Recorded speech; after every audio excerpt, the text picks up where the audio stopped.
جس نے اپنے بچے کو پیسوں کے زور پر کسی غریب کے بچے کا میرٹ پیچھے کر کے اپنے بچے کا داخلہ کرایا ہے اور مبارکیں بھی وصول کی ہیں، تو لوگوں کو تو نہیں پتا کہ اس نے پیسے دے کے داخل کرایا ہے، پر رب تو غافل نہیں نا اس کام سے،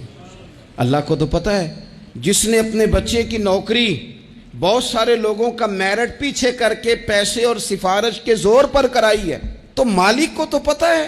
لوگوں سے اس نے مٹھائیاں وصول کر لیں، تختیاں بھی لگوا لیں، شور بھی ہو گیا، لیکن اللہ تو جانتا ہے۔ وَلَا تَحْسَبَنَّ اللَّهَ غَافِلًا عَمَّا يَعْمَلُ الظَّالِمُونَ، لوگ غافل ہو سکتے ہیں، رب غافل نہیں ہے، گمان بھی نہ کرنا۔ جس بندے نے اپنا مقدمہ